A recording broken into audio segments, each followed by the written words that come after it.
Most people tend to judge websites by how they look, but what really matters at the end of the day is how your website actually performs, especially when you compare it to your competition. In this video guide, I'll show you how to benchmark your website with Similarweb. And the best part is that you don't have to pay anything to use this software in the first place. We'll go through every single thing that you need to know about the software, showing you step by step how to use it and how to make the most out of your website's performance. So without further ado, let's get into it. Now, the first thing you're going to want to do to get started with Similarweb is go ahead and use that link down in the description. When you click that link, you should be brought to a page that looks something like this one. As you can see right here, you can get started with Similarweb completely for free. You don't have to worry about paying anything yet. You can get a 7-day free trial specifically when you use our link down in the description. The first thing you'll have to do is answer a few questions, get your account set up and your payment details, and then just like that, it will verify your credit card and get you started immediately. All right, and this is basically what's going to pop up the second you get inside of Similarweb. Now, they do provide you with a onboarding video, which basically kind of shows you how to get started with them and kind of gives you a brief overview of the entire software and how it works and everything.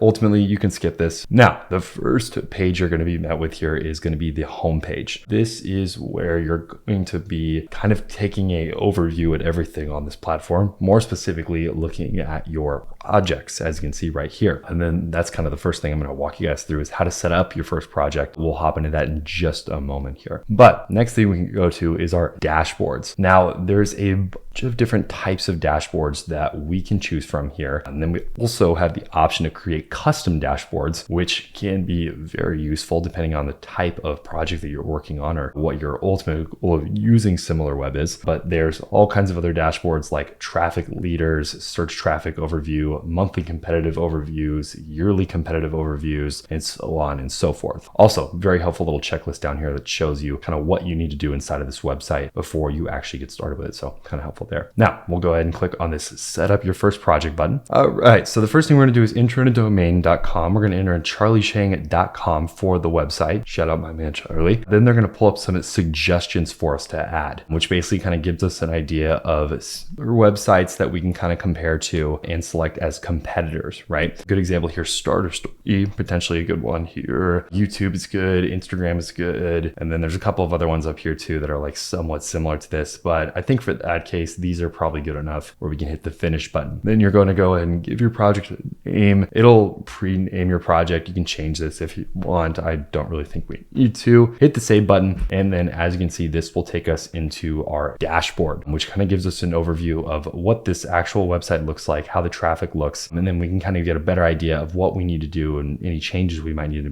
make it faster and better. So first thing we're going to do is activate our first party data. So what we need to do with this is actually select Google Analytics. And what we can do with that is we can basically connect Similarweb with our personal Google Analytics site, which will give us super accurate, detailed info about the type of project that we're running, what our overall visits are, how our analytics look, and give us actionable suggestions that we can use compared to some of our best performing competitors out there to get more search traffic and to get more people to actually search for our website in the first place. Basically, you just click this little button down here, go ahead and connect it to your account, and then you can connect to your Google Analytics tab and get all the info that you could possibly need for it. Once all that's taken care of, I just want to take you guys through a quick little tour here of what's, how some of this works and kind of what you can expect to kind of see. So if you go to the very top here, we can see we have 3 main options that we can choose from, right? We have a benchmark report, a custom topics, and competitor alerts. Go ahead and start with the benchmark report. We'll click on that one, and this will take us to our benchmark report. And basically, this is comparing our website with other competitor websites or similar websites that it can see kind of what kind of metrics they're pulling and they're performing, and then obviously compare it with our own and show us examples of changes that we can make. As you can see here, we have the overall visit difference of how many visits each of these websites are getting compared to our own website. There's also our audience reach, right? How many people these websites are reaching on any given basis. There's of course at the very top here, which is our traffic share, which kind of shows you the overall pie chart of which websites are being visited the most by who and the types of people that are going there. Once again, highly recommend connecting to your Google Analytics account. That way you get the most up-to-date and accurate info so you can make really smart decisions based on the info that you have. Go ahead and head back to the project here though, and take a look at the custom topic topics page. Now, this is kind of interesting because this kind of controls your keywords, which can be a big part of search engine optimization, which basically obviously means how effective is your website at ranking when people search for your website or search for a given keyword that's related to your website. And this is kind of how you can figure out exactly which keywords are working for you and which ones aren't. Next thing up here is going to be our competitor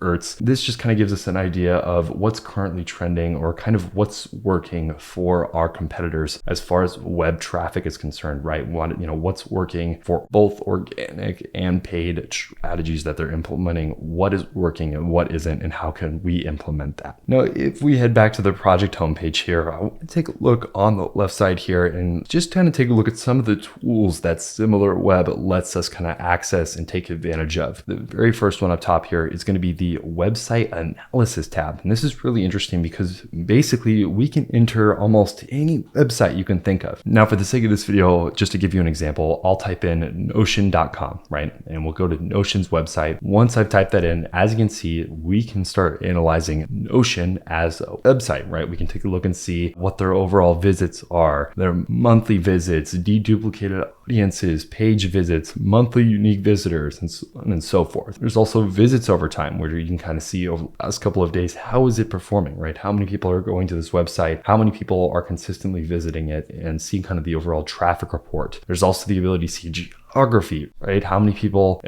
by country are visiting this website. There's also marketing channels where we can kind of see where most of their traffic is coming from. Is it coming from organic? Is it coming from paid? Is it coming from referrals? And this is actually insanely useful info, given the fact that if you're trying to duplicate somebody's strategy out there, this can be a super solid way of getting a better understanding of how that strategy is working for them and what they're doing inside of their own existence, right? Then we can scroll even further down here and check out organic search. There's also the ability to see something like social traffic, which in my opinion, this is really cool. You can see what type of social media this platform is being promoted on the most and how they're getting people to actually go to it in the first place. As you can see right here, Notion specifically is very, very popular on YouTube, which is true. And now one of the last other tools that I really want to cover here that many of you are probably going to be very interested in is keyword research. This, in terms of search engine optimization, is pretty much the make or break thing that a ton of people either do really, really well and they have their website end up ranking really high on Google, or they do really, really poorly and they don't even pay attention to this and their website never gets on the first page. Now, one of the examples we can give for this is something like, let's say, Amazon, which is a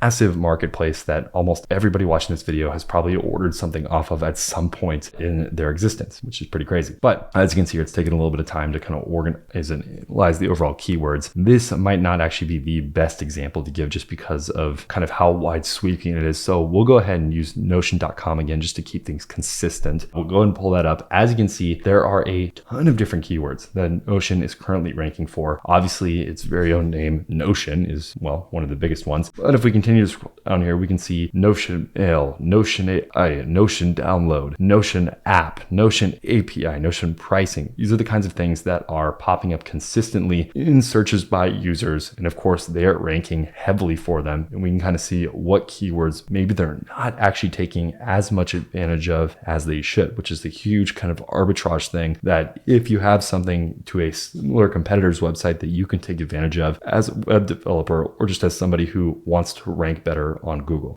And of course, just to top this all off, there's organic traffic, also the ability to see paid traffic, and just kind of break those two into different categories so you have a better understanding of where all these searches are coming from. But just real quick here, I do want to show you guys the pricing plans just so that we keep this extremely transparent on how the pricing works and some of the things that you get with each pricing plan. As you can see right here, we're currently on the monthly plan. There's the ability to change your plan up here if you click that top right button. And as you can see, they have a couple of different packages that you can choose from. They have a starter plan starting at about $199 per month, a professional plan at $399 per month, and the custom package, which of course is meant for more larger organizations, and you basically have to talk to their sales team. And of course, if you want to save a little bit of money, there's at least the option of going with the annual plan where you can save about $66 a month in the professional plan and about $74 a month on the starter plan. Once again, guys, if you guys are interested in getting started with this platform, I'd highly recommend using that link down in the description and getting started with it as soon as possible. Hopefully you guys enjoyed this video, and I can't wait to see you guys in any of our future videos.